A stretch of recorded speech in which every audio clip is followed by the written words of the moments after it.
Hey guys, welcome to the season review for 2013 and 14 in the Brighton Save on FM 13. And here we go, we have the first proper look at the review. And as you can see, Manchester City have won the Premier League once again. That is 3 consecutive occasions, of course, talking about the thing we had last season in real life. The season where we got promoted, they also won it, and they've also won it this time, so obviously we didn't. But how did we get on overall? Forest, West Ham and Wolves got relegated. So that kind of says it all. We didn't get relegated. Big thing there. But if you remember the last video, I talked about possible Champions League qualification, which sounds completely ridiculous. Did we get it though? No, we did not.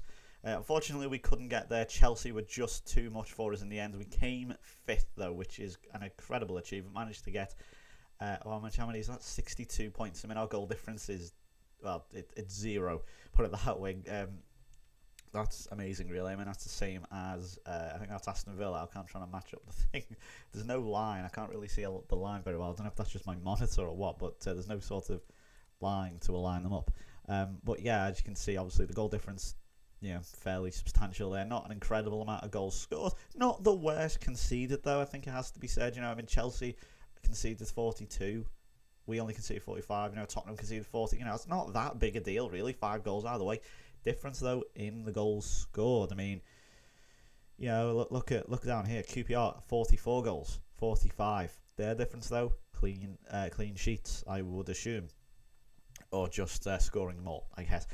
But as you can see, I think that was what in line there for us to allow us to get to the Europa League was our goals against, which is really, really bad. In fact, it's better than, I think that's Liverpool's. Yeah, it's actually better than Liverpool's, which is amazing. As you can see, Liverpool, Tottenham and Brighton all finishing there within a point of each other.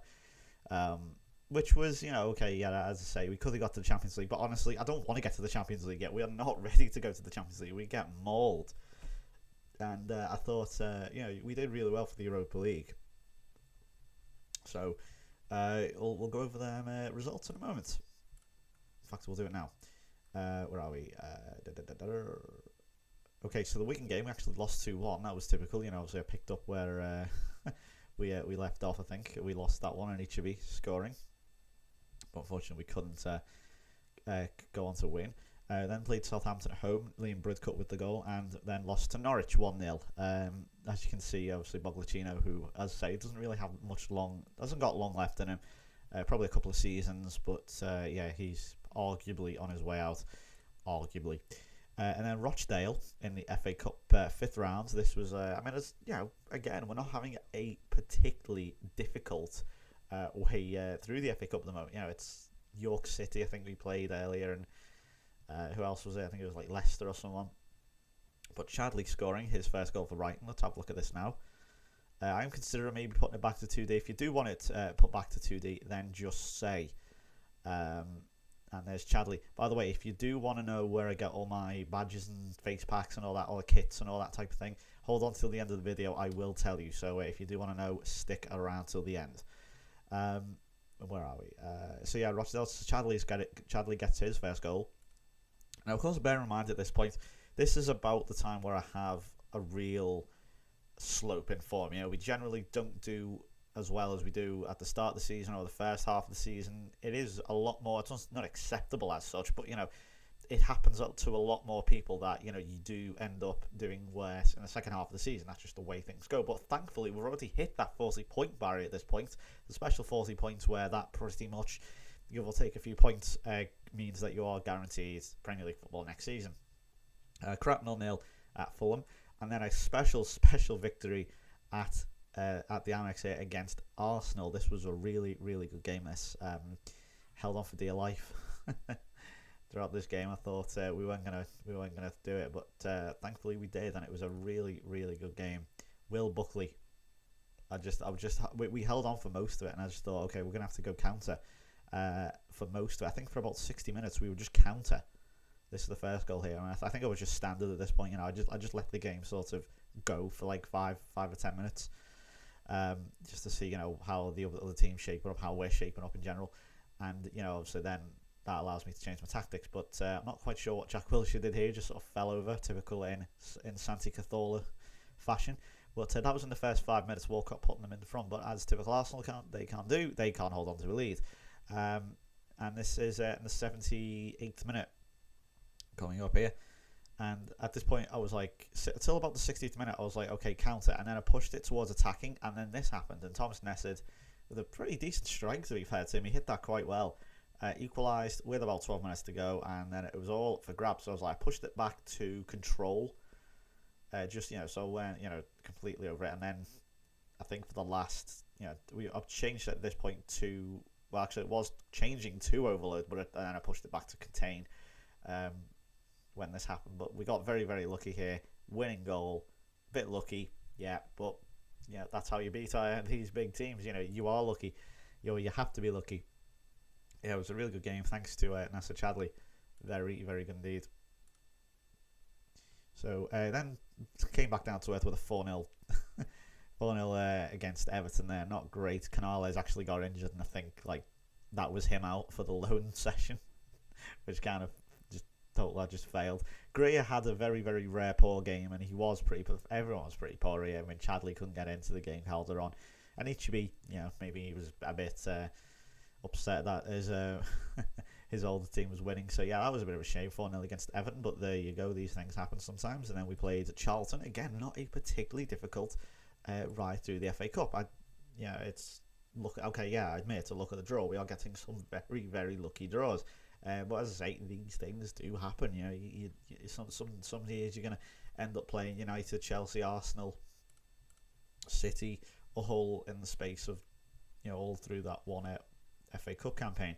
Then other seasons you end up playing slightly weaker teams in comparison anyway. And this Nessed, I don't really know what happened there. Sort of broke for him very, very strangely, but Nessed gets his 10th goal of the season. He has been an incredible loan signing, and I think is available for transfer. I think he might even be free next season, so we'll have to check that out. So I'll go over future plans and stuff later on as well, so stick around for them.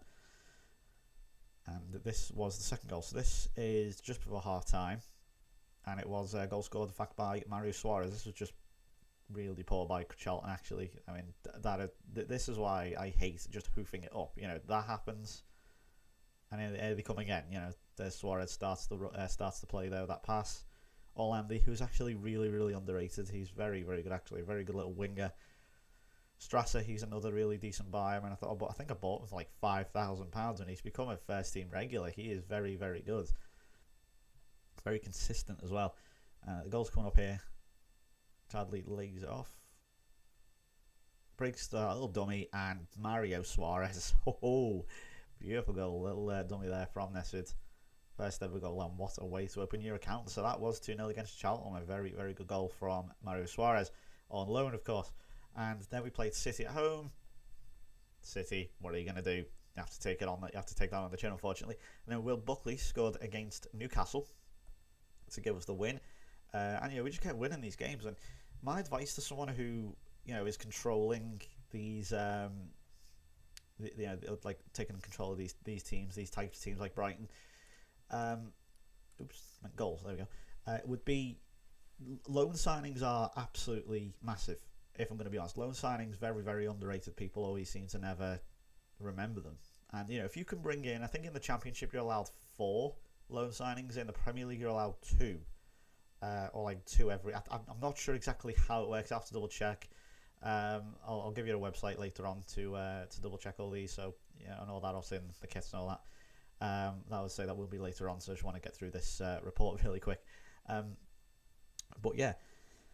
Loan signings very, very big, and you can see Mario Suarez and Thomas Nessed here. But don't forget, of course, Will Buckley. There are certain players, especially in this Brighton team, for example, who are absolutely fantastic. Will Buckley is phenomenal. He is absolutely brilliant, and I cannot recommend him enough. Don't think because you've never heard of this player that he is rubbish. I never heard of Will Buckley.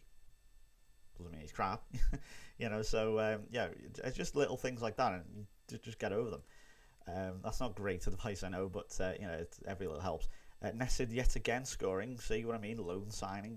Just go on what your scouts say. Always, I cannot recommend utilize the scouts as well.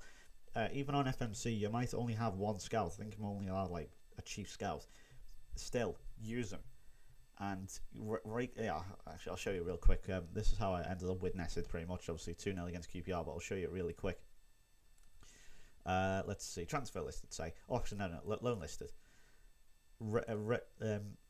Rank it by scout recommendation. Look at them 5-star players. I mean, I could loan them, as I can't now, but I mean, sometimes, yes, you do end up with 17, 19, 18-year-olds.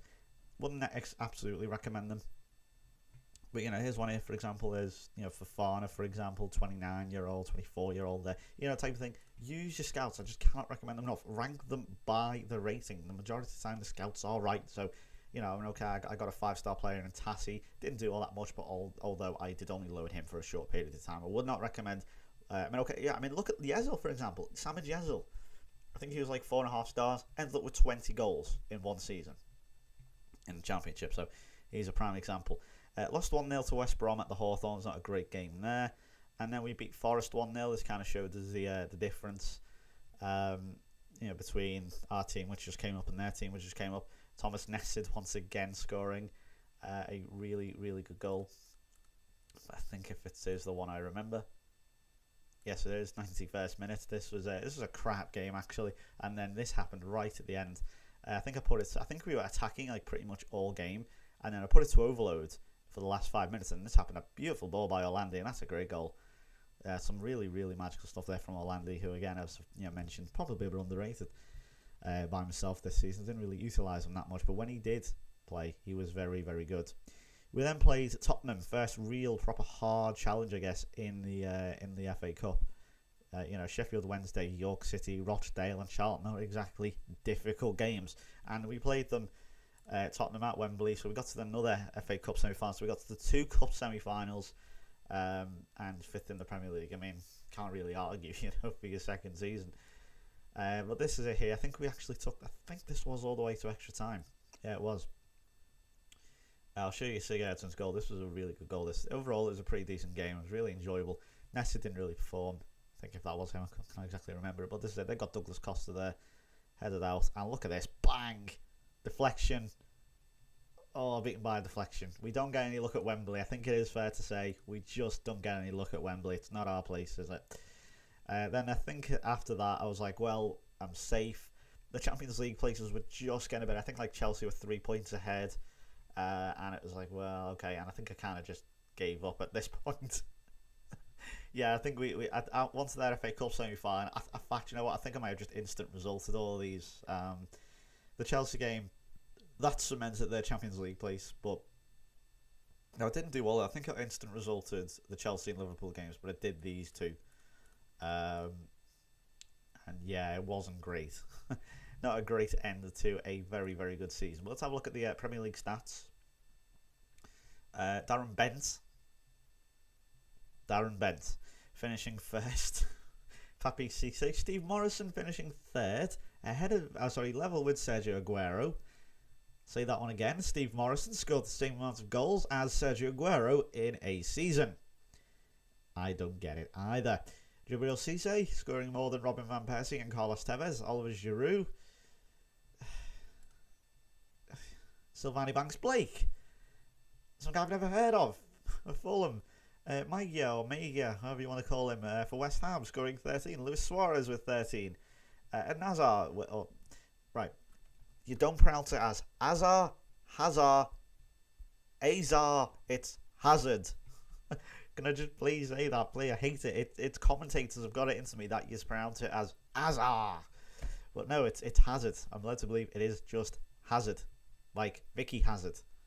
Eden Hazard or Eden Hazard. I don't know. Aruna Kone. Typical names you might see. Nikita Jalovic, who is now at Chelsea. And there's Thomas Nested with 10 goals. Now, you're thinking, well, you didn't really have a top scorer there, did you? Well, Nested with 13, but they all sort of chipped in there, at the top there. Boglicino with 8. And it should be decent. Decent signing. 7 assists and 8 goals. Can't really, complain too much. Orlandi with 5, Bridcut with 4, and so on and so on. Canales, as you can see, did not really play all that much. He only played 3 appearances and got injured, which was an absolutely horrible shame, but there you go. That's what happens. And yeah, I mean, let's have a look at the assists. I mean, Will Buckley was phenomenal. With 9 there, 7 from Anichebe. That's such a striker chipping in. So really good overall. The average ratings. I mean, let me put it this way. Okay, Simon Church. I should have played him more actually. I just didn't. I don't know why. Gordon Gray was phenomenal at the back. So was Adam El Bat. I can't say this guy's name ever. Adam El yeah. Lewis Dunk also very, very good. Francis Allen, youngster who brought in. Okay, as you can see, he's only one star. He's only made one appearance, but he had a good game. And yes, Tyrus Kiriakis played a few times. Did he? I think he only played once. Oh, that's a shame. But he was decent backup if I ever needed him. So yeah, there you go. That is now up to date. And that's how we did. So of course we've got the Europa League coming next year. That's pretty good for our second season in the Premier League. And yeah, now transfers. How are we getting on with that? And no, I'm not going to be buying Gary Cahill. These are the players that I've brought in this season. I'm going to be bringing Kyle Norton, who is at Tottenham. I'm going to be bringing him in. I'm going to have a much bigger transfer budget. I believe it's going to be about 20 to 25 million. See how we do. And I'm hopefully, obviously, the wage budget will rise once the likes of Suarez, Canales, and Nessid all go away. I'm going to try and bring Nessid back, though. I'm not sure about Suarez and Canales, though. They are quite expensive, even on a decent budget. So, yeah, that will do it from me. So, thank you very, very much for watching. These finances are going to sort themselves out soon once I click continue and the season continues and all that. So, yeah, thank you very, very much for watching. I hope you have enjoyed this, and I will be back then in February with the next review and all my new signings. And I think I'm going to be making quite a few. I think it's fair to say quite a few. Now, if you have held on for the look at my badges and all that, where I got them from, I recommend a website called fmscout.com. A lot of people have been asking me lately. I've received a lot of messages for it, where do I get face packs and badges and all that type of thing. Where do I get them from? It is fmscout.com. If you type in fmscout to Google or fmscout.com, you can find it there. It's also a decent little community. They've got a good little community going on there. They write articles and there's forums and all sorts on there. So if you want a nice little FM community to get involved in, go to fmscout.com. I go there all the time. Some really good people on there. There's some really good stuff to download. Some good articles written on there. Stories, obviously a bit like this, obviously in the written form. And yes, so that's just a little tag on there. You can download all sorts. Just go to the website and simply follow the instructions and stick around. I've got some really good stuff on there, as I say. So yeah, thanks. That's just going to do it from me. I just wanted to end on this, as I forgot to mention at the end there. Yeah, so thanks for watching. Bye bye.